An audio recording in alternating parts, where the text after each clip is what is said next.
сите, добро дојдовте уште една епизода на подкастот Устињан збори. Моето име е Ѓорги, а со мене денеска, како и секогаш, се моите драги колеги од Правниот факултет во Скопје, директно од Битола, Димитар Томбевски Томбе и нашиот Джеймс Бонд доле, директно од Штип, Никола Донев Донев. Добро дојдовте колеги уште еднаш и како сте? Добро те најдовме. Арно, одлично, супер. Како и прошлиот пат, ништо многу не сменето. Карантин си е карантин, дома да времење и се чекаме вака да дојде денот да снимаме нешто да се дешава. Да, цело време поминато во длабоко истражување на темите, читање за темите и нормално спремање за снимање. Да, иначе да кажеме за тие сега што не слушаат, снимаме на 420, на април 20.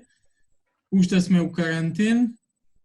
При крај, не знам, математика не сум добар, али уште 10.000 сати имаме до крајот на карантинов. Што ви се чини? Како издржавте овие 80 сати? Малце, иначе првен за 420, малце ми е криво, ти не може овој подкаст да е Джо Роган подкаст за 420, да си го прославиме. Јас барем да си го прославам, ама ништа. А иначе за карантина 80 сати, мене карантино ми е 12.000 сати. Што не е само овие 4 дена што немам излезено и поќе од тоа немам, ама тоа е исто ми е, многу не ми мена. И да продолжиш за 2 недели пак исто ќе ми биде. Да, ја да си кажам дека го почнав карантинов размислувајќи со план дека нешто корисно ќе направам. Си купив други судоку, ќе си бистрам глава, ќе вежбам малце логика и на крај поминав 3 дена гледање серија. Не знам дали сте ја гледале, The Wire. Многу добра серија, до сега ја немам гледано, ама у последните 3 дена 4 сезони. Изгледав и сега од кога завршиме, ја довршувам и 5-та. Така што Ѓорги, карантина не е надпревар по продуктивност. Да, ама кога седиш 3 дена поред, не си станал од крајот само за да идеш да си направиш јадење, да јадеш. Мора, не знам, ја не сум задоволен од себе у карантин моментално, поготово не овој викенд, ама добро. Не и се. За денеска имаме доста интересна епизода. Гости ќе ни бидат Катерина Иванова и Наталија Крстевска, студентки на Универзитетот Свети Кирил и Методи во Скопје. А сега е мал джингл, па да започнеме со разговорот со Катерина и Наталија.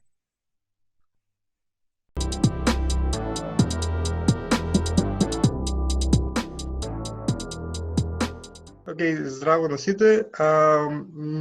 Моментално ги имаме двете наши соговорнички денес, тоа се Наталија Крстевска и Катерина Иванова, или како што ние се ги знаеме, Ката и Ната. Наталија Крстевска е студент при Универзитетот Свети Кирил и Методи, исто така и координатор за неформално образование при ХЕРА. Катерина Иванова, председател на Комисијата за маргинализирани групи при УСС-УКИ, како и едукатор во ХЕРА за сопствено сексуално образование. Денешната тема која што сакаме да ја почнеме се врти околу феминизмот и целиот тој концепт во глобални рамки, но исто така и локализиран овде во Република Северна Македонија. Па така поточно би започнал што за вас значи овој концепт. За мене лично феминизмот е едно политичко движење, пред се, потоа една индивидуална обврска на секој од нас, без разлика маж, жена, така натаму, како да се идентификувате.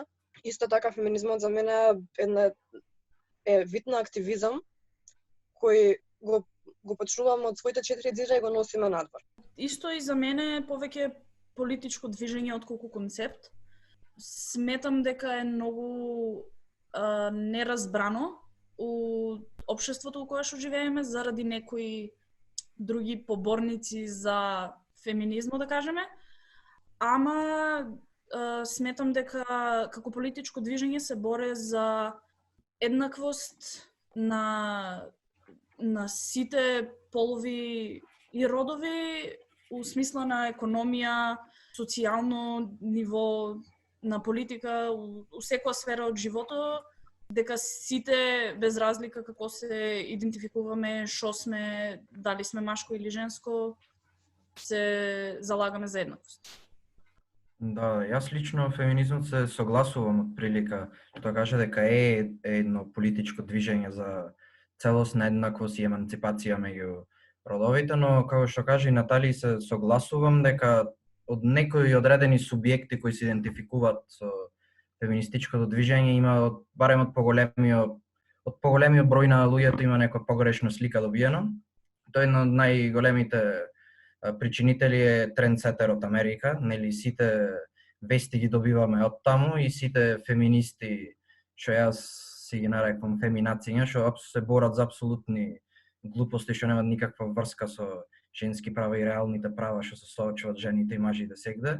И затоа мислам баш тие се причината зашто моментално феминизмот има една грешна перцепција и некој анимозитет се ствара од луѓето.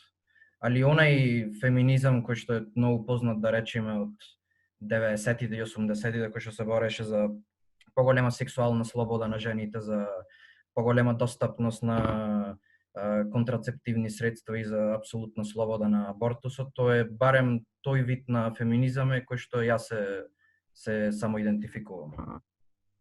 Да, ја можам само да се надоврзам на тоа што веќе и тој го кажавте и као, не знам, еве, мене бар лично идејата зошто сега ние да седнеме да збориме за феминизам, поготово со вас две кои што ве знаеме и знаеме дека сте активни на тој план, ние да ја разјасниме токму таа дилема што уствари представува феминизмот. Свесни сме дека барем кај нас, не знам, се среќаваме со луѓе кои не знаат што е феминизам и имаат некои стереотипни гледишта кон тој поглед и прашањето тука е како да ги созбиеме тие размислувања и што може да се направи. Ама не можеме ништо да направиме се додека не објасниме и не го ставиме out there што уствари феминизам значи. Не знам, кој што каже Томбе, феминацијање, као се согласувам со поимот. Ама тоа не е феминизмот и тоа е многу погрешно и со било кој, поготово ајде еве тука, у Македонија е многу тешко да се разговара на таа тема, бидејќи реално општеството ни е конзервативно. И колку и да сакаме, наидуваме на доста одбивност од соговорникот, бидејќи едно мислат дека знаат све, а друго не знаат ништо. How do we do this? Тоа е, и баш сакам со овој подкаст, со оваа епизода која што се надевам дека ќе отвориме доста теми на размислување и дека луѓе ќе го видат и ќе слушнат и може и ќе научат нешто. Се надевам дека ќе баш за овие неколку работи ќе дискутираме и да видиме што и како и кај сме моментално тука. Бидејќи може ние да збориме за Америка, ама мислам дека го кажавме тоа у првата епизода. Не ни е наш цел да сега да биеме поголеми американци или европејци од нивните држави, туку да видиме каква е ситуацијата на терен тука у Македонија. Да, некој јас би се надоврзал со тоа што во однос на често прашање барем јас што ги имам слушнато, а тоа е всушност потребата од феминизмот во 21 век. Односно често се слуша аргументот дека не е веќе оној феминизам од, да речеме, 19-тиот и 20-тиот век, туку тоа е претворен и поклопен со идеологијата на егалитаризмот, на еднаквоста. Така што јас би ве прашал сега, нели, дали мислите дека е потребен и зошто, ако е потребен, зошто е потребен токму во овој период, со оглед на тоа дека, да речеме, во рамките на уставот, во меѓународни конвенции, сета, нели, целосната еднаквост помеѓу половите е загарантирана. Околу правната рамка малце со тоа што као студенти направен многу добро знаеме дека не е исто тоа што го пишува на хартија и тоа што е на терен. Дефинитивно тие правни рамки не се применуваат кај нас.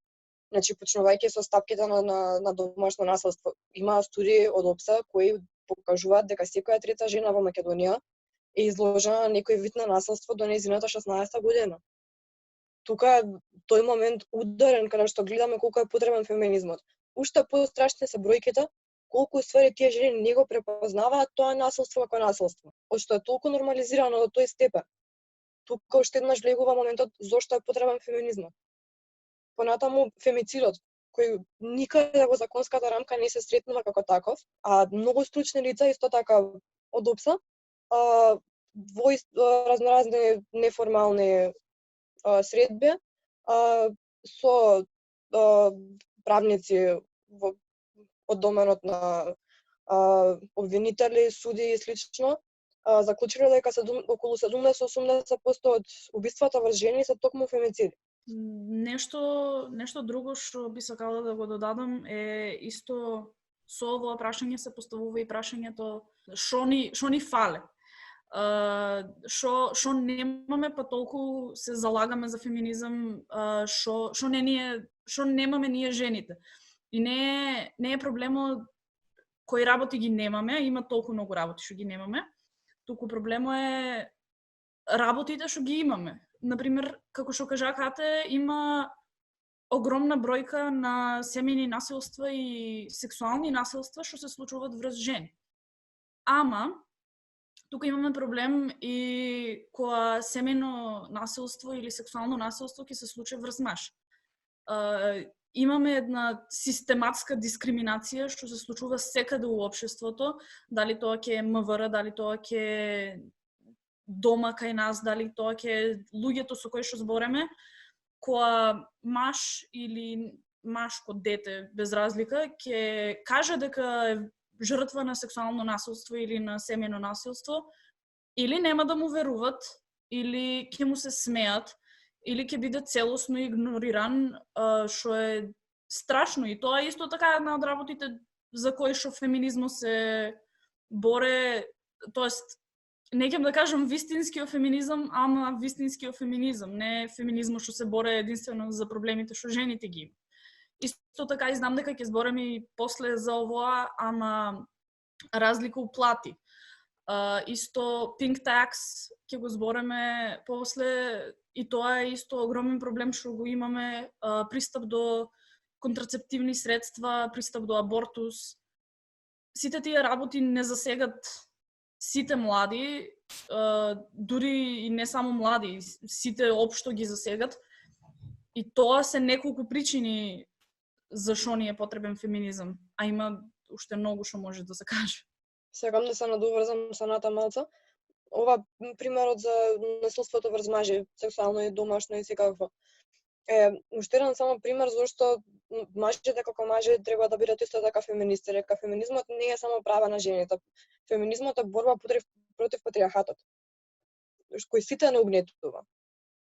Патриархатот е оној кој им вика на мажите: вие не смеете да бидете послаби, вие не смеете да покажете во ниеден момент слабост, вие мора да бидете зверови, силни, не смеете да бидете жртви во ниеден момент, што исто така доведува до многу поголема бројка на депресија кај мажите, до многу поголем број на самоубиства кај мажите и слично. Да, токму за ова ја би сакал да додадам уште од старт. Кажав преска за конзервативното општество во кое живееме, и едно од, мислам, поголемите проблеми, барем кога стана збор за ова прашање, кој ги засега мажите, е тоа што доколку некој се види дека е на страната на жените, или доколку машко збори за феминизам, е окарактеризиран као нешто најдолно од маж, као не е маж. Бидејќи има такви размислувања и сака нешто да направи. И тоа дефинитивно треба да се потенцира дека е проблем и не знам. Знаеме со кои луѓе живееме, знаеме колку само тоа може да води кон, како ти рече, депресии, самоубиства, и навистина е тажно да живееме во уште 21 век сме, живееме во едно такво општество кај што доколку некој биде малце повеќе гласен на таа тема, е направен, ние у Струмица го викаме сам да се ареса. Кај што стварно за никаде сме биле сведоци на такви разговори, сме слушали искуства, знаеме како е, и навистина е жално и се надеваме дека бар може ние нешто да направиме у тоа некои луѓе да го сменат тоа однесување и таквиот начин на размислување. Да, само да се надоврзам за потребите на феминизмот, иако очигледните причини кои вие ги напоменав со семејното насилство и така натаму, исто така го сметам како една голема потреба еден менталитетен проблем што го имам, односно перцепцијата за така наречени улоги кои што ги имаат определени полови или родови во едно општество. Често можеме да среќаваме немој да го правиш ово, ти си женско, немој да го правиш ово, ти си машко. Ова е наменето за жени, ова е наменето за мажи, не оди таму, не оди ваму, ти си жена, не се облеквај така и вака. И некои други правила кои му се наметнуваат на луѓето, само чиста причина дека се дел од определен пол или род. И тоа мислам дека е една сериозна причина зашто феминизмот и движењето за еднаквост меѓу половите родовите е многу потребно во 21 век, во како што кажа Џоле, во една конзервативна средина како што е Македонија. И ја на пример, сега баш додека Димот се избореше, ќе начнем една малце тема за тоа дали уствари ние имаме феминизам тука кај нас, кај што ќе дам примерот со политичките партии. Имаме политичка партија која што вели дека излева на избори со 50-50 мажи и жени.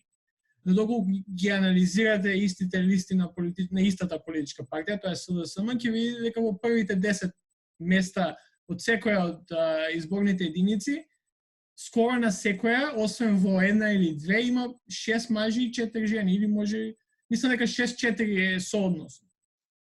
Знаеме, политичката математика е таа. Првите 10 места и кај ВМРО и кај СДСМ влегуваат во собрани.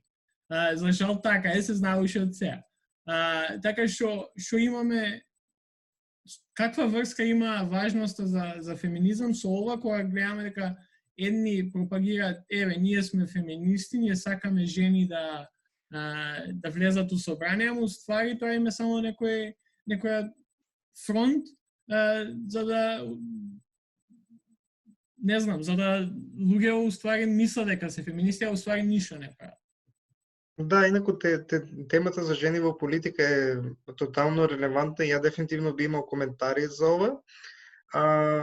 И мислам дека би било добро да ја споменам после, но би сакал да се надоврзам и на коментарот на Димитар во однос на улогите кои што ни ги представуваат. Односно би сакал да слушам во однос на тематиката за токсичен маскулинитет или toxic masculinity од страна на Наталија и Катерина, затоа што мислам дека они имат интересни ставови по ова. Ово ми е една од омилените работи да ги изборам, посебно за toxic masculinity, затоа што толку погрешно е сванат. Како што можете да видите, јас сум онова типичен феминист, кога помислите на феминист од 21 век, фарбана ми е косата, цело време се шминкам и многу сум гласна. И кога зборам за toxic masculinity, секогаш има отпор, посебно од мажи и од време на време некои жени. Проблемот е што toxic masculinity многу луѓе го сваќаат како дека ние мразиме мажи, дека мразиме се што е машко, сите работи што се наменети или кажани за машки, како што кажа Димитар, што спаѓаат у родовата улога на машко, а уопште не е точно. Поимо на toxic masculinity значи дека токсично е тоа што очекуваме од мажите да го прават за да бидат вистински мажи, огромни наводници. Тука спаѓаат и тие родови улоги што ги кажа Димитар. Дека, например, поимот дека мажите не треба да плачат, или дека не треба да покажуваат чувства, или дека они треба да ги донесуваат парите и дека ако жената прави повеќе пари од мажите, тогава они не се мажи, тоа е токсичен маскулинитет. Не е само јас сум машко и јас сакам спорт и сега тоа е toxic masculinity. Не. Туку проблемот е toxic masculinity е кога си помалку машко ако не сакаш спорт. И баш ми е мило што Димитар ги спомна тука половите и родовите разлики, затоа што многу многу од луѓето што се залагат за антифеминизам не го разбират тај дел од феминизмот, дека постојат и полови и родови разлики и за тоа ни е потребен феминизм. Да се надоврзам тука малку исто околу токсичниот маскулинитет. Една екстрема, како што спомнав пријаска со депресијата и самоубиствата.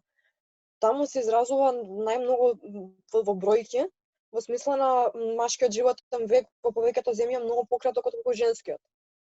Тоа е затоа што мажите се охрабрувани, постојано ставаат себе во животозагрозувачки ситуации и доколку не го прават тоа, автоматски се рачунати за помалку мажи, за помалку луѓе, за недоволно вредни. Зашто некој треба да си го ризикува животот постојано за да биде сметан за доволно вреден? Тоа е тој токсичен маскулинитет. Ништо повеќе.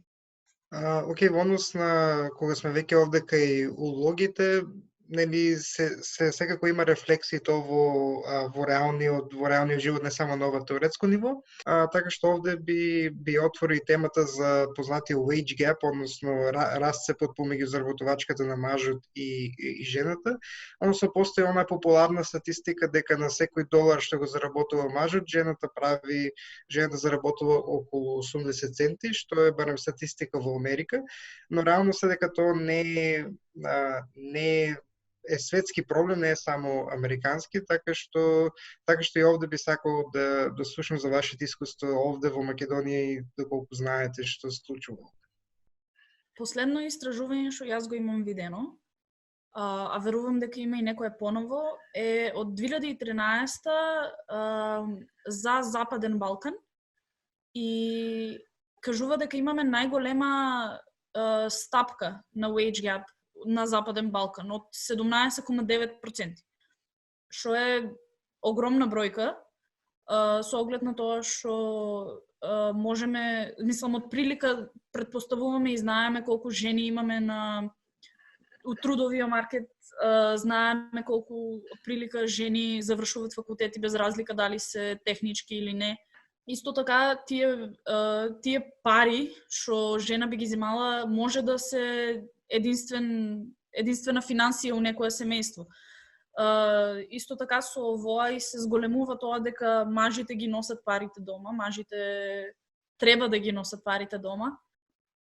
И плюс, веројатно, Ката ќе сака повеќе да зборе за овоа, ама огромна улога игра и тоа колку неплатена работа прават жените од успоредба со мажите у смисла на домашни врски, грижа околу детето, посебно патриархално општество како што сме ние. Вака, прво сакам да кажам малку повеќе околу јазот во платите и да го разјаснам што точно значи. Затоа што јазот во платите не е само колку заработуваат еден маж и една жена за исто работно место. Туку е на ниво на една нација, на пример, колку заработува женската популација во просек наспроти машката популација во просек. Тука влагаат во игра многу фактори, како што е, на пример, нивото на образование. Иако во Македонија жените многу почесто имаат многу повисоко ниво на образование, многу повеќе жени завршуваат факултет, се обесхрабрени од бркање на некоја амбиција за многу повисока позиција. Со многу познатите реченици: ти утре мајка треба да бидеш, ти треба деца да чуваш, нема да имаш многу време ако идеш на такво место, кој ќе те слуша тебе женска директорка и слично. Треба таму цврста рака машка.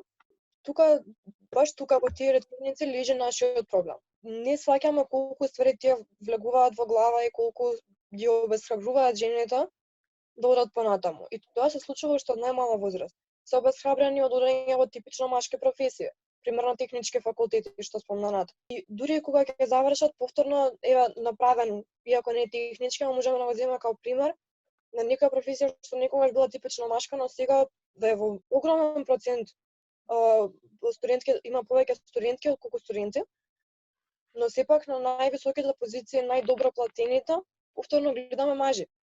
Во многу поголем процент. Понатаму тој неплатен труд, што исто така, да не се лажеме, одзема од времето од жената од која би можела да брка кариера. Затоа што таа жена ќе се врати дома и ќе мора да чува деца во просек 3 часа повеќе во денот отколку мажот. И тоа се 3 часа помалку во денот, во кој она може да се посвети на кариерата или на образованието. И уште една многу битна работа што многу луѓе ја перцепираат како нормална, всушност не е ни легална, е тоа што работодавците многу често на интервју го поставуваат прашањето дали имаш во план да имаш деца. Тоа ниеден работодавец нема право да го праша. Тоа е ваше лично право и никако не сме да ви се меша во тоа. И тоа е уште еден пресудувачки фактор кој ги тера работодавците да ставаат мажи на повисоки позиции од жени. Да, и на ова би додал, поготово за ова последното каде ти што го спомна, дека има работодавци кои што и да не праша дали жена планира да има деца во иднина, доколку има два кандидати, едниот машко, другиот женско, најчесто ќе го изберат машкото бидејќи го нема тој проблем работодавецот да мора да има работник кој што ќе отсуствува време од последото. Така што не е секојаш очигледно, најверојатно тоа што сакам да кажам, не е секојаш очигледно ваквата некоја дискриминација која се случува. Дефинитивно имате поента се што го зборите ова. Но овде би сакал, бидејќи Катерина и Ната исто така кажа во однос на дека на повисоките функции секогаш се повеќе мажи отколку жени. Овде баш би сакал да се наврземе на темата што почнавме од преходно, а тоа е жените во политиката. Односно барем кај нас во Република Северна Македонија според изборниот законник, не бидејќи ние со нашиот систем работиме со пропорционален модел, кој што возможува на листите да има квоти за жени.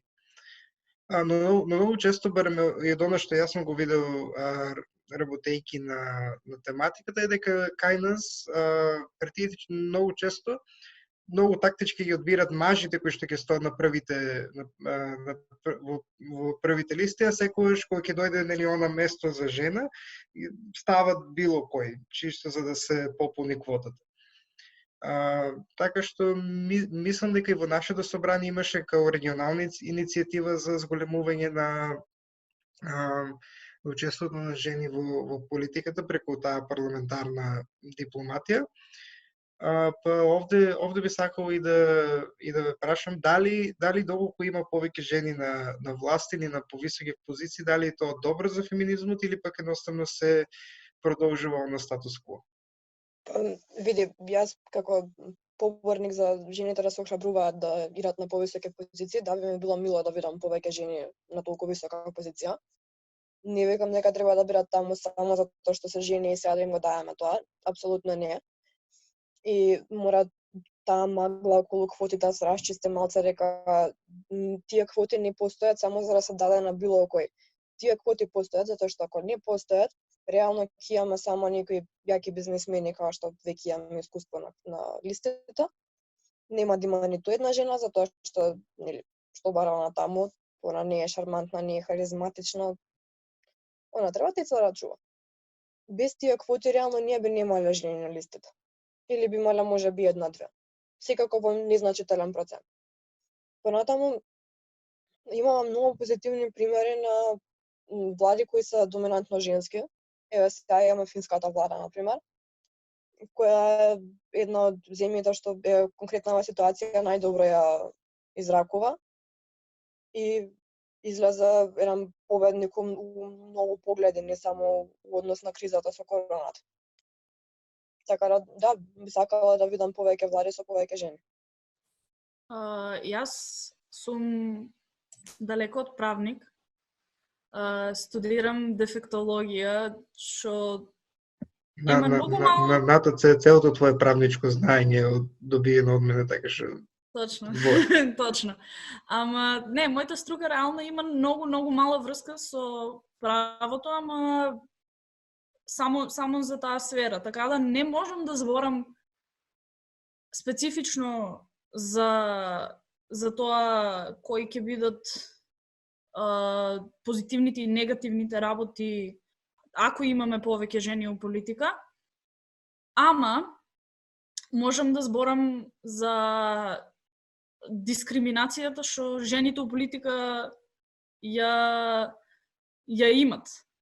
Пример, на претходните избори имавме жена кандидат. Мислам, на страна од нејзините политики, коментарите околу неа беа страшни. Огромен дел од работите и коментарите што јас ги виде беа за тоа како она изгледа, колку години е, како оде. Имаше едно за нејзината коса, каква и била кога одеше низ различни градови. Тоа беше страшно. Исто сеќавам се на една слика кај што мислам дека беше претходната прва дама на Македонија. Имаше скината или изгребана хула-хопка и тоа беше огромен настан. Нешто, сеќавам се дека беше нешто големо што се случуваше, ама сите коментари на интернет и сите објави низ вестниците што јас ги виде, тоест вестниците, интернет форумите што јас ги виде, беа за нејзините хула-хопки. Што уопште немаше, мислам, која беше потребата од тоа. И мислам дека и тоа е еден дел од зашо жените не се толку охрабрени да улезат у политика. Затоа што, мислам, да, нормално политичарите, од секој политичар се очекува да биде среден и да изгледа пристојно, ама очекувањата се многу поразлични и повисоки, мислам, кога имаме жени у политика, затоа што тоа се случува. Тоа се случува и сега со Мило Царовска, министерката за труд и социјала. Секогаш кога има некаков настан или ако отиде некаде на посета некаде, пола од коментарите на нејзините Facebook објави се за тоа како она изгледа и што облечела. Што уопште не е поентата на тоа што она го направила. Да, се согласувам и со деца и сакам малце да поставам едно прашање кое што мислам дека би допринесло во дискусијата. Добро, знаеме и свесни сме за потребата од репрезентација на едно големо мнозинство, на едно мнозинство моментално барем кај нас во државата, реално не знаеме колку точно мажи и жени имаме, пошто референдумот ни од 2002, ама реално, окей, да земеме 50-50. Ни треба репрезентација, жените дефинитивно треба да бидат слушнати во избори како и мажи. Но, како доаѓаме до сето тоа? Ја лично сметам дека квотите, колку и да помогнат у старт, нема да го донесат или да го направат тој ефект колку што е потребен за ако ние сакаме 50-50 да биде. А инаку пред да одговорат Катерина и Ната, би сакал малце само чист историски факт, односно ние досега покрај тоа што во 2019 имавме жена кандидат за председател, ние во преходниот период имавме исто така жена кандидат за председател, тоа е Мируше Хоџа. Жена, албанка, така што бе една интересна појава барем кај нас, што од тогаш не се случило, а истовремено сме имали само една жена председател на собранието, тоа е Ката Лахтова, за кои личности за кои што не знаеме, многу не збореме, така што мислам дека е добро и тоа да се знае. Многу често историјата ги заборава овие жени, колку и да се издигнале на едни повисоки позиции, затоа што на историјата повеќе одговара сепак нели посилниот да се истакне, нели победниците да пишуваат. Сакам да спомнам малку околу квотите што спомна Џола. Ниедна битка не се води само на еден фронт. И ова е само една алатка, квотите како квоти, со која треба да се постигне крайната цел. Само со квоти како квоти ништо не правиме. Но со паралелно работење на менталитет, паралелно работење на истакнување на жените на разноразни полиња, образование на жените на разноразни полиња, давање на можности на жените еднакви со мажите и така натаму уште мал милион алатки. Ако сите тие се користат паралелно и правилно, тогаш тие квоти ќе бидат успешни. Ама сами по себе никогаш. Окей. Инаку, мислам дека може да ја заврзиме ова тема.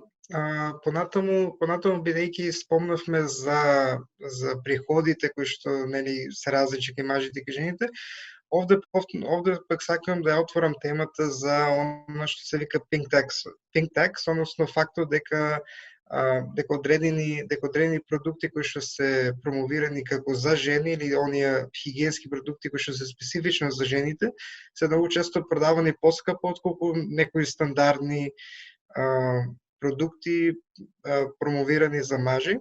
И мислам дека Димитар има некој коментар за ова, но можеме и од вас да слушнеме.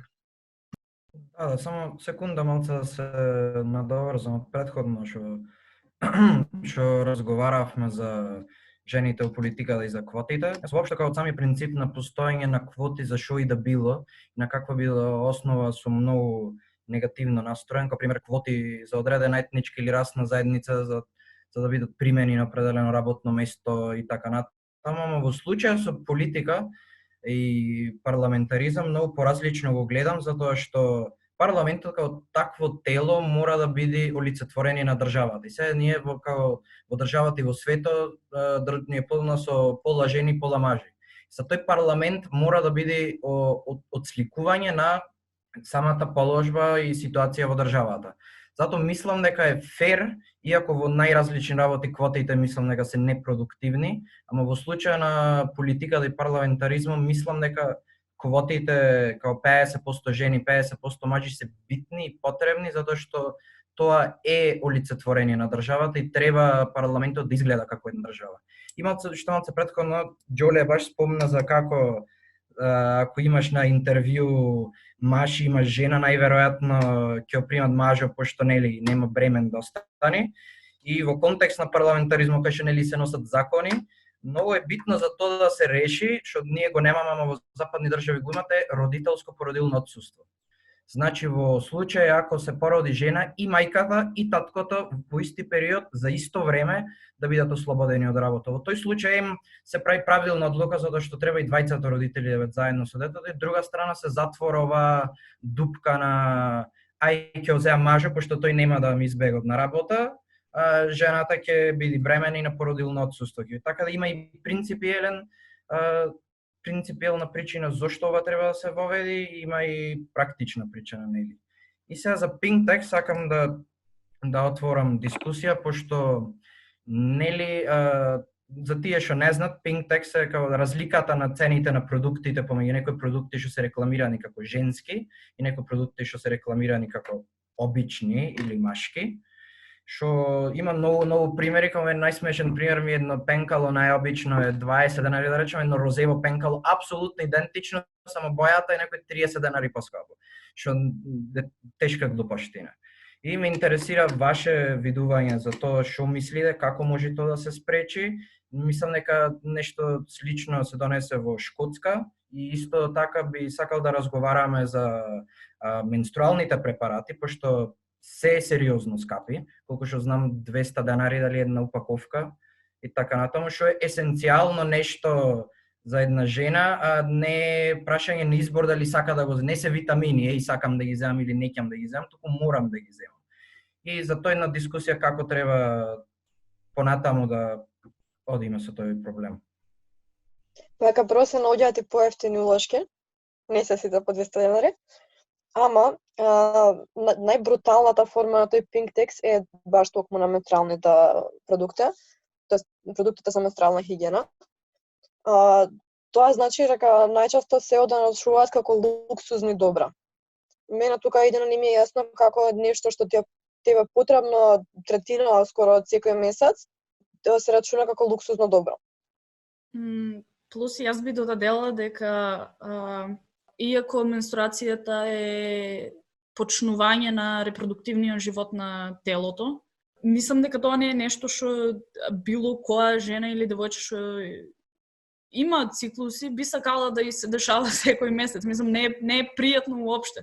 И тука има уште неколку други работи што доваѓаат со тоа, посебно кај некои жени има, например, огромни болки, некои жени имат полицистични јајници што им представува уште поголем проблем при менструација или ендометриоза. Улошките, најевтините улошки што јас ги имам видено се околу 95 до 100 денари. И тоа се обично паковки што за, да речем, нормален циклус, тоест циклус што не е толку обилен, би трајале 2 дена. Тампоните се од 160 денара нагоре. Пак ќе кажам, тоа не се, како и вие го кажате тоа не се продукти што ги бираме, јас денеска ќе одам и ќе си го купам овоа, затоа што го сакам. Тоа се некои работи што ни се потребни за лична хигиена и за општо за здравието. Плюс нешто што мене страшно многу ме нервира за Pink Tax е тоа што полу тоа е само маркетинг.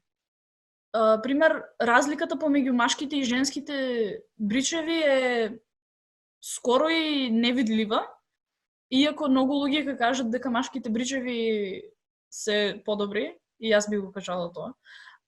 Ама розовиот брич и плавиот брич се различни сцени. Некои ќе бидат 100, другите ќе бидат 200.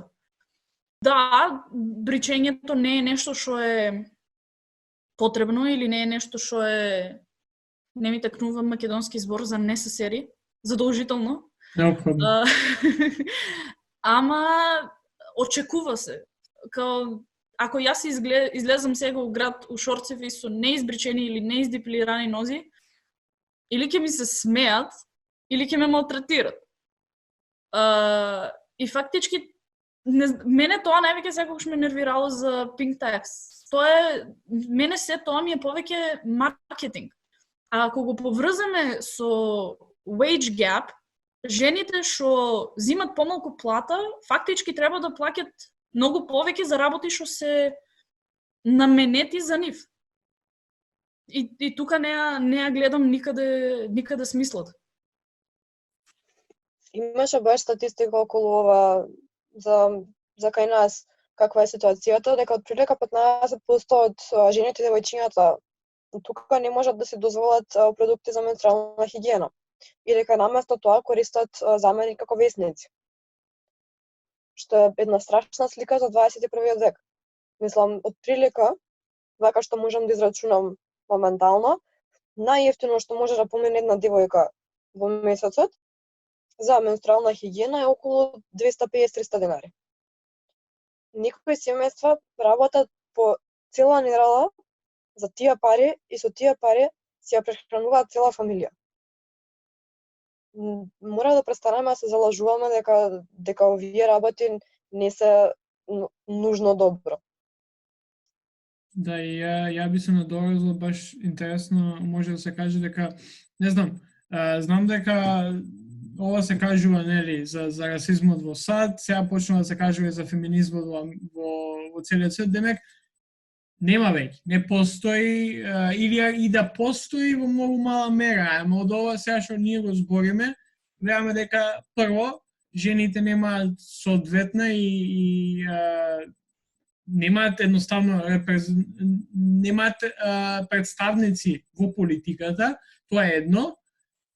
Второ, платени се многу помалку од мажите и трето, плаќаат повеќе за работи кои им се неопходни. Така што не е само една работа, туку неколку, некој ќе каже помали, ама може да се согласиме дека не се толку мали работи кои што една по друга зависат едни од други и кога некој ќе каже исти се веќе мажи и жени, ги гледаш работат и они не седат дома, тоа ми е омилена реплика кога некој ќе даде за феминизмот, ама кога анализираш, гледаш 3-4 работи кои едно со друго се поврзани и уствари на крај си као чекај, што права имаат жените уствари?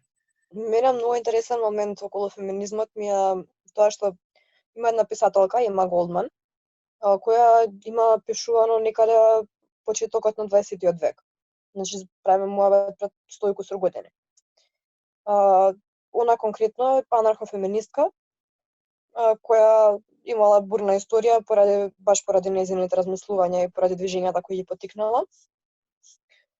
Страшното е што нејзините есеи и целото нејзино размислување е сосема применливо денеска, 1 век подоцна. дека еден век подоцна жените се соочуваат со мање висшистите проблеми и секоја жена може да се поистовети со тие нејзини размислувања. Мене тоа искрено ме вади од памет. Каков свет ние очекуваме за 100 години, ако сме имале 100 години уназад и ништо не сме направиле скоро. Да, мислам дека е супер што вака завршивме. Понатаму овде би сакал да се надоврземе на уште друга тема, бидејќи сите овие теми се некако надоградуваат една на друга. А тоа е прашањето околу оно што пред некоја година се случи, особено предизвика политички бури, на кои што многу познати личности падна, некои отида во затвори и нешто што стана особено актуелно е Me Too movement или односно пошироко поставено овде би отвори прашањето за оно што се нарекува sexual harassment. Така што можеме да почнеме со коментари.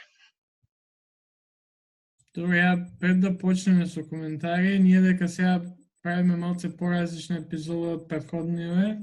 Овде ќе го убациме нашиот мал сегмент за вести. Не знам доколку не слушате, и за тие што не слушаат, имаме како некоја традиција ни стана, во секоја епизода да даеме малце известување што се случува со нашиот немил Борис Џонсон, премиерот на Велика Британија. Па така, Димитар, ако може да ни кажеш во една-две минути, што се случува, па да продолжиме назад со темата, со Наталија. Волство ми е да зборам за Борис Џонсон, дека што тргна Борис Џонсон и стана свитхарт на подкаста и секогаш си го спомнуваме. Таа се погоди околностите и се стане една смешна традиција за Борис да си збораме. Па ајде ке, како и секоја емисија, така и ова, ајде ке кажеме. Борис сега засегарен, ништо не му е, топ си е.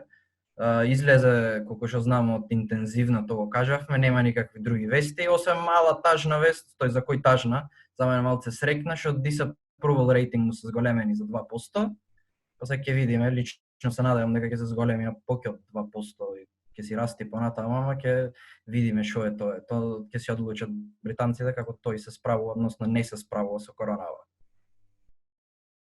Да. И сега се враќаме со sexual harassment.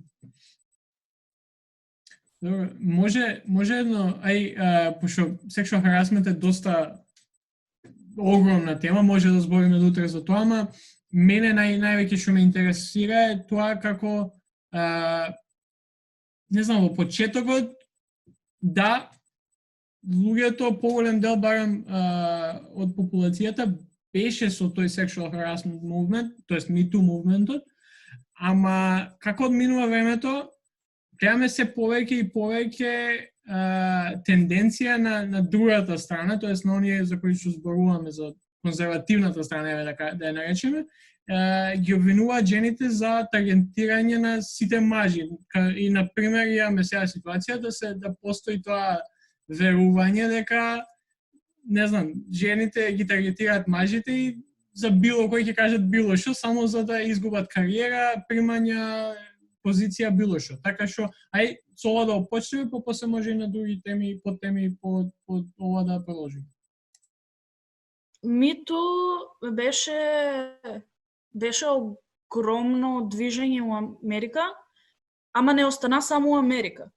Веројатно се сеќавате и на Facebook имаше кај нас движење Сега кажувам, кај што луѓе споделуваа приказни од сексуално вознемирување или сексуално насилство, што или не ги споделиле никогаш до сега, или ги повторуват за да дигнат внимание на проблемот.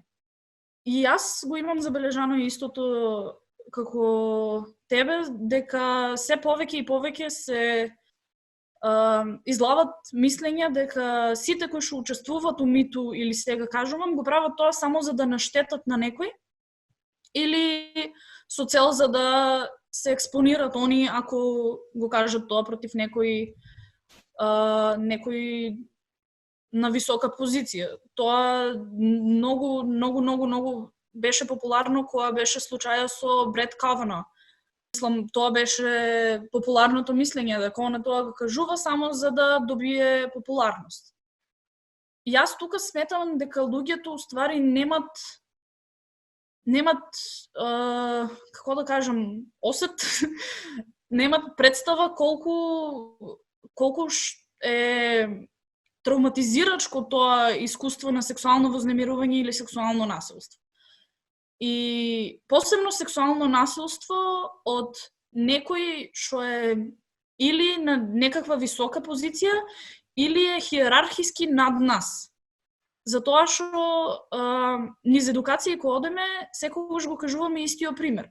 Дали полесно ќе е да се спротивставиш на некој што ти е врсник, или на професор, или на наставник, или на шеф. Нормално дека ќе ти биде на врсник, затоа што ако се спротивставиш на шеф или професор, ти тука ти си ставен во огромна дупка кај што можеш да изгубиш работата, голема е веројатноста дека нема да ти веруват. И не знам, се уште не ми е јасно зашо некои луѓе сметат дека луѓето што ги кажуваат нивните приказни го прават тоа за популарност. Имаше и студии дека околу 2% од сите rape allegations се лажни. 2% у огромна бројка на rape allegations што се точни. И можно е тие 2% да може да не се ни докажат дека се точни, па затоа се у тие 2%. И јас, у моје мислење, сметам дека колку што е травматизирачко да го преживееш тоа, дали ќе е сексуално вознемирување или сексуално насилство, уште потравматизирачко е да можеш да го прераскажуваш уште не знам колку пати. И јас не познавам никој што стварно би го направил тоа, да оде да кажува таква приказна со цел да добие нешто он.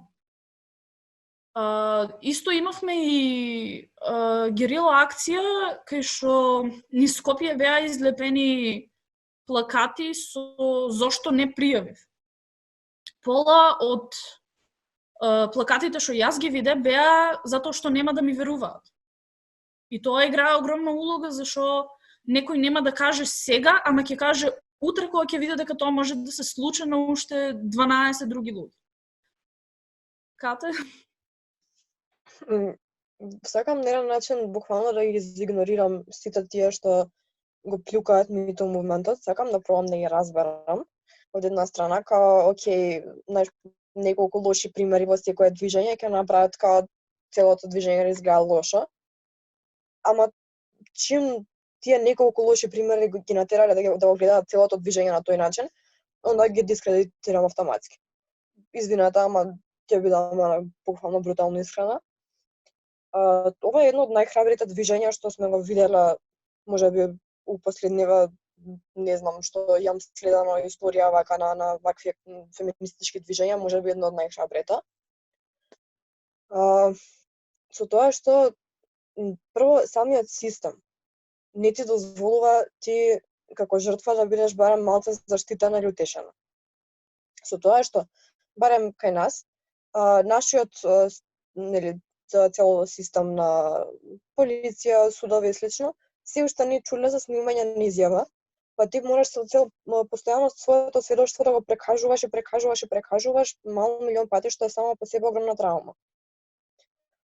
Понатаму, тоа ќе се случи само ако некој од најнискиот хиерархиски слој на пријавување ти поверува, што е многу малце веројатно. Или па ти го уважи твоето сведоштво, затоа што имавме случаеви од кампањата на Медуза сега зашто не пријавив, каде што полицијата ги испраќала дома луѓето кои пробувале да пријавуваат и не ги уважувала нивните пријави. Понатаму, во самиот судски процес многу често се пресудува во корист на жртвата.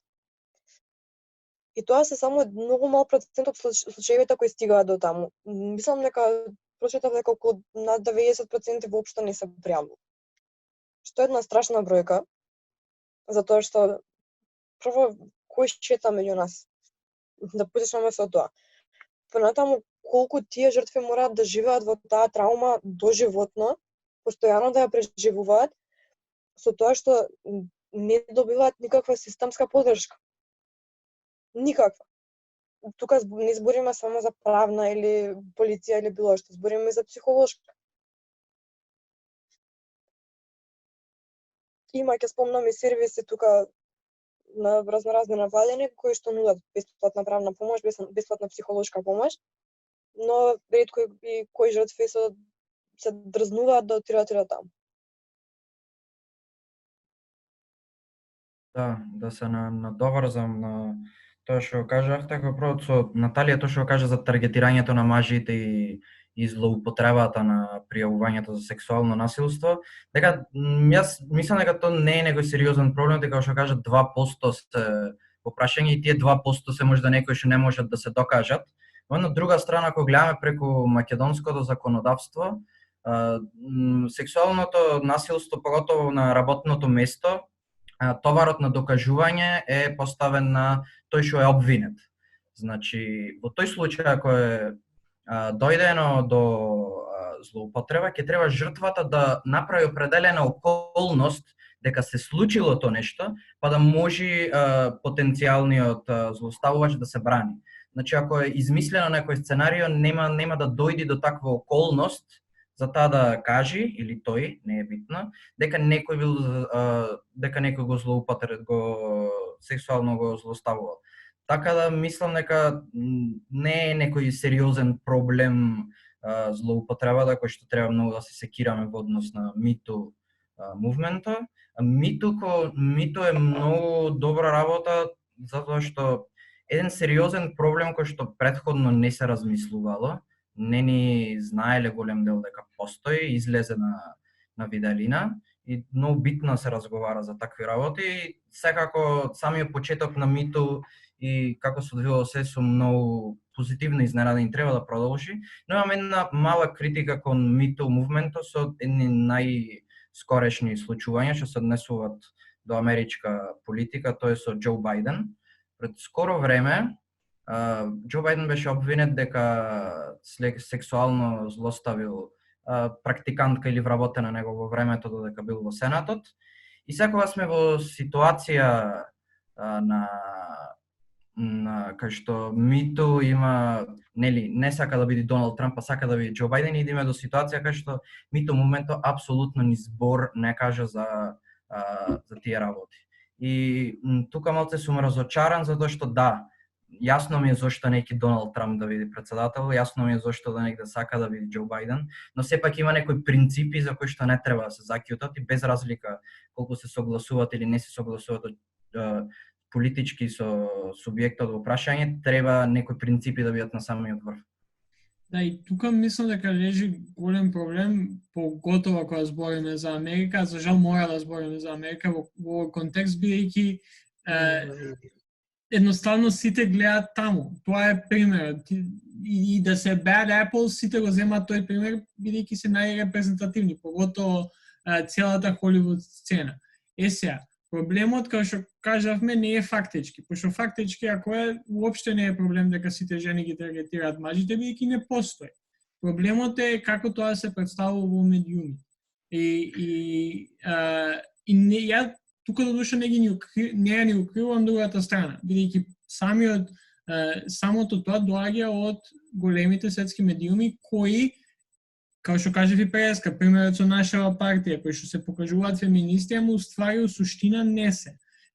Демократија се совршен пример. Едва чекав Џо Бајден да спомнеш, бидејќи стварно е проблем кој што ги прави луѓето кои што би сакале да веруваат на жените, да се оттргнат од целиот овој случај, бидејќи оние кои што се on the top, уствари не се ништо поразлични од другата страна. И тука мислам дека е проблем со тие кои што ги со тие кои се представници на целиот тој мувмент, барем во САД. Добро, имаме до душа и малку поблизок примера, тоа е баш она сцената што се случи во Штип, каде што имавме родово базирано насилство, за жал и овде нели се појавува двојна виктимизација, па понатаму видеото што беше споделувано и сето тоа. Па така што би се надоврзал со нешто што би било малце quotable, тоа дека незнаењето раѓа насилство, и би ги повикал Наталија и Катерина да коментираат на ова, но истовремено да и начнеме темата за потребата од целфато сексуално образование во нашиот систем и што тоа би представувало, нели, бидејќи вие токму работите во таа област. Не знам дали да почнем прво од ситуацијата или од целфатно сексуално образование, ама ќе почнем прво од ССО. Тоа е целфатно сексуално образование, викаме го ССО затоа што ни е побрзо. Прво ќе почнам со некои од работите што ние ги имаме како теми у ССО, за да веројатно преку тоа ќе ви стане појасно зашто цело време се залагаме за него. Ние у ССО збореме за род, тоест родови, полови, разлики, родови улоги и слично. Збореме за сексуално преносливи инфекции, сексуално здравје. Тука спаѓаат сексуално преносливи инфекции, ХИВ и контрацепција. Имаме граѓански аспекти, односно сексуални и репродуктивни права. Имаме задоволство, насилство, врски односи и различност, кај што највеќе се фокусираме на сексуални ориентации. Сега, пред да почнеме со ССО, ние секогаш им даваме предтестови и посттестови на децата со кои што ќе работиме.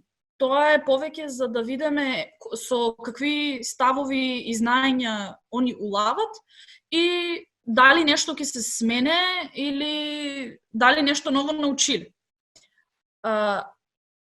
Имаме видено преку тие тестови дека ставовите секогаш се подобруват и не ќе да кажам дека не го кажувам подобруват како ние им ги испраме мозоците, успеани мисијата, туку ние им ги даваме фактите и они на крај излават со ставови кои што се поврзуваат со тие факти. Например, ако на почеток улезат со став дека сите хомосексуалци се болни, на крај ќе излезат дека со тоа дека хомосексуалноста не е болест. Една од темите на кои што збореме, како што ви кажа, насилство. Тука збореме повеќе за сексуално вознемирување у школа, затоа што тоа е нешто што децата обично го гледат секој ден, ама не го препознават како сексуално вознемирување, туку им е шала или нешто што им се случува секој ден и им е нормално, и сексуално насилство, и тука повеќе збореме за силувањето како вид на сексуално насилство и кои се некои митови и факти.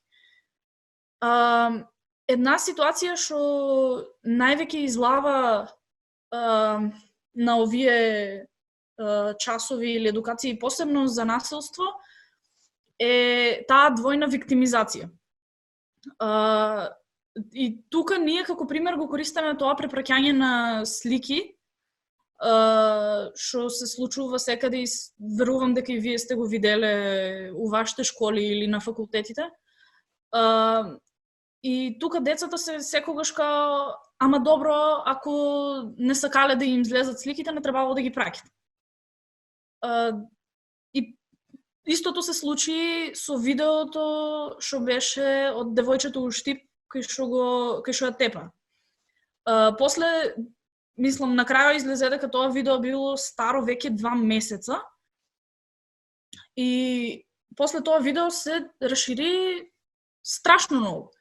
И замислите си, стајте се вие у нејзина позиција да сте поминале низ тоа, да не сте кажале на никој за тоа што ви се заканувале и не сте смеале да кажете, и после 2 месеца вие секаде кој ќе уклучите Facebook или Instagram да се гледате па себе си како минете па низ такво травматско искуство.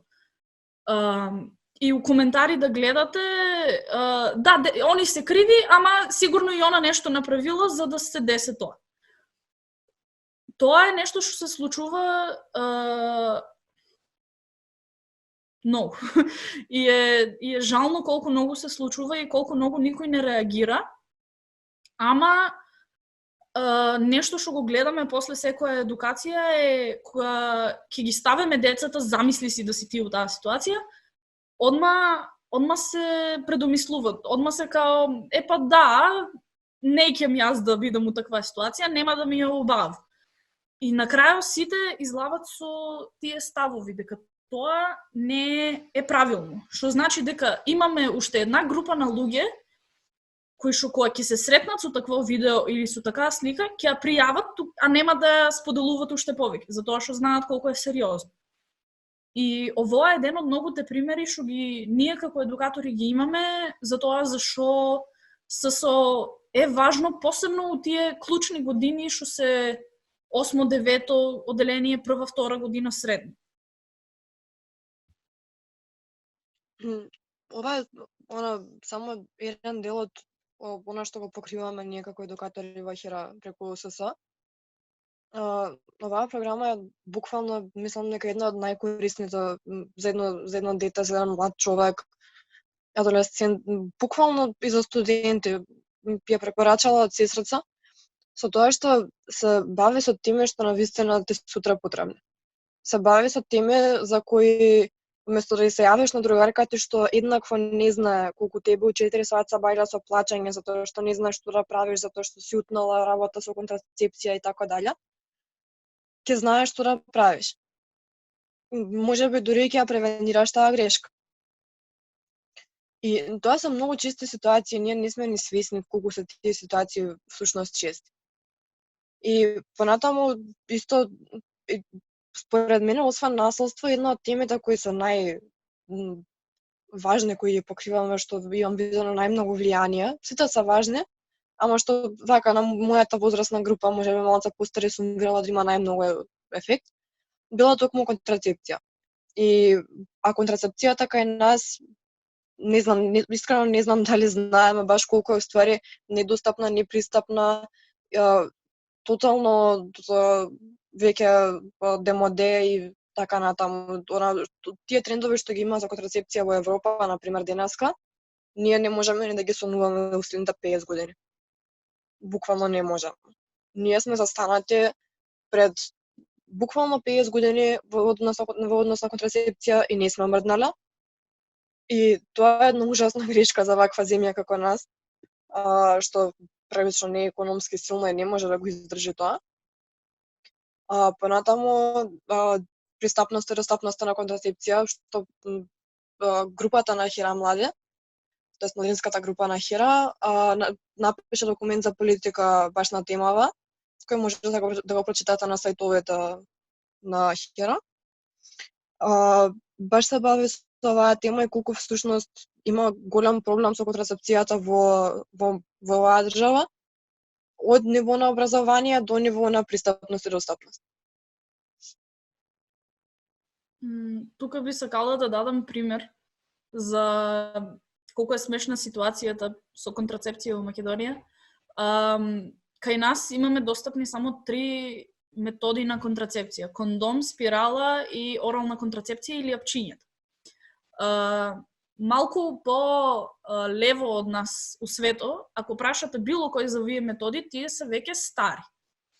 А кај нас се нешто револуционерно и сите се диват и се восхитуват и се као вау. Исто имаме итна контрацепција што оде само на рецепта. И например на вакви... Само да се надоврзам брзински, сега има нова што не е на рецепт, ама е ужасно скапа.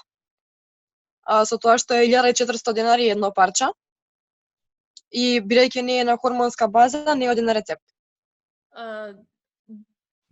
Да, и тука имаме проблем со достапност. Колку е уствари достапна за луѓето што немат 1000 и кусур денари да фрлат на тоа. Плюс, пример што често го даваме на вакви празници како сега што помина Великден, која, мислам, кога не бевме у вонредна ситуација, например, на Великден, од петок до понеделник нема никакви шанси како да се дојде до рецепта за итна контрацепција, што значи тие 72 сати што итната контрацепција ти ги дозволува да почекаш пред да земеш, се out of the window. Исто кондомите се од прилика од 100 до 200 денари се движат. Оралната контрацепција е од 400 до 900 денара. Има и некои поевтини варијанти што се околу 100 денари, но тие најчесто не се препишуваат како контрацепција, него најчесто како терапија за жени во менопауза. И за акни највеќе ги препишуваат тие, ама тие што ги дават како контрацепција се над 600 или 400 денара ефтина верзија. Да. Спиралата, што секогаш ја кажувавме како од 1500 до 3000 денари, јас дознав дека е од 5000 до 6000 денари. Плюс местењето спирала е обично се движи околу 4000 до 5000 денара. И тоа се и тоа се веќе околу 12.000 дадени за контрацептивно средство. Што у држава кај што минималната плата е 200 евра, не мине така лесно тоа. Плюс, последното истражување што беше направено за користење на контрацепција ни кажува дека само 13% од младите користат контрацепција, сите други се ослонуваат на pull-out, што не е контрацептивно средство и уопште не е е технички природно контрацептивно средство, ама не е загарантирано дека е успешно. Затоа што секогаш има таа шанса да може да се забремене од pull-out методо и никој не ни кажува дека тоа нема да ни се десе на нас. И тоа е, како што кажакате, тоа е една од темите што највеќе остават впечаток кај сите, кога збореме за ССО. И многу ми е мило мене за тоа, баш за тоа што повеќе луѓе се подигнуваат на тоа да барат попристапна, подостапна контрацепција или други видови на контрацепција, освен овие жални 3 што ги имаме.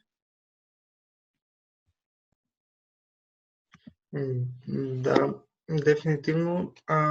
Инаку, Катерина, ако можеш да не го пратиш документот за јавна политика, дефинитивно ќе го споделиме.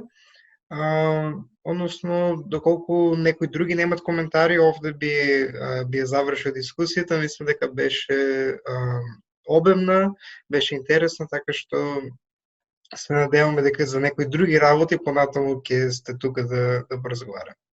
Ја никога само немам што да кажам за контрацепција или такви работи, ама имам уште едно прашање за Катерина, да ни каже збор два, бидејќи ја представивме како председател на Комисија за маргинализирани групи на УСС. Да ни каже збор два, што во моментот Комисијата прави, бидејќи сме во април е значаен месец за голем дел на маргинализирани групи, па така да завршиме овој разговор со малце од тоа. Вака, месец април, како што спомна, е месец на подигнување на свест за 3 работи кои се многу клучни во нашето општество. Тоа се прва, подигнување свест за сексуалното насилство. Како што спомнавме при еската тема, малце повеќе пипнавме. Потоа подигнување на свест за аутизмот и подигнување на свест за злоставување на деца, на малолетници. Тоа се 3 теми кои малце ќе ги чепне во повеќе комисијата овој остаток од месец април. Исто така со комисијата спроведовме една анкета на која ќе ги објавиме резултатите набрзо и беа многу интересни, така да бирате утек. Анкетата се однесуваше на дискриминација во високото образование, конкретно науки, искуствата на студентите и слично. Дали некогаш биле дискриминирани, како, што се случило поточно, по кој основ биле дискриминирани. Понатаму комисијата во престојниот период ќе организира некои предавања и повеќе дискусии на темите конкретно со кои се баве. Може би ќе имаме мало продолжување на оваа тема, така да бирате отек и бирате изненадени. Да завршиме со нешто интересно. Тоа е, бидејќи сега уште сме у овој продолжен великденски карантин, имаме уште едно 7-8 сати до 5, за која повторно може слободно се движиме, бар за одредено време. Дај кажете ни некои ваши препораки за како полесно да поминуваме викендот и кога го прашувам тоа, серија, книга, филм или некој ново хоби кој што некој може да започне за време на карантин? Читајте Ема Голдман, многу добра женска, многу интересно пишува. Слушајте ги Bikini Kill и гледајте го Джоджо Ребет. Јас имам толку многу серии да понудам. Ама ќе понудам една што е поврзана со некои од работите што ги избориме, Unbelievable. Има е на Netflix, сигурно има и на пиратските страници. Не ви кажувам да пиратнувате, ама нешто малку по lightweight е Big Mouth, што е анимирана серија поврзана со работите што ги избориме, тоест пубертет и сите тие прекрасни моменти што сите ги минаме. Од книги, ја препорачувам на сите секогаш и немам никаква друга препорака освен Tuesdays with Morrie, што е прекрасна книга и опфаќа толку многу прекрасни работи и ми има оставено впечаток од пред 4 години кога ја прочита прв пат. И за музика секогаш го препорачувам Frank Ocean, затоа што е буквално микс од feel good и музика на која што сакаш да се депримираш и да седеш на земја и да плачеш.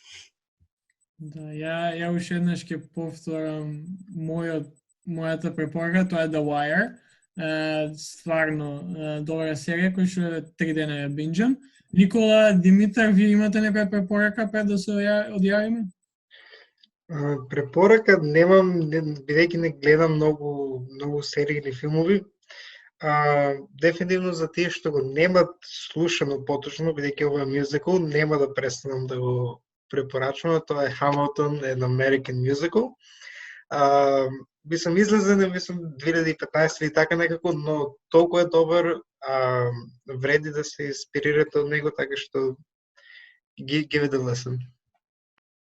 Препорака за серија Ozark, многу интересна крими драма, и препорака за книга Sapiens од Харари, многу добра книга, многу Харари го обожавам, многу убава работи има напишано, топла препорака за се да прочитате. Да. Фала ви на сите за препораките, а поготово Наталија и Катерина за гостувањето. Едно што беше едукативно, друго што супер се поминавме и се надевам, уште сега ви упатувам покана за некој друго гостување во догледно време, така што stay safe, а ние со подкастот продолжуваме следната среда. Фала ви на вас, дечки. Фала ви.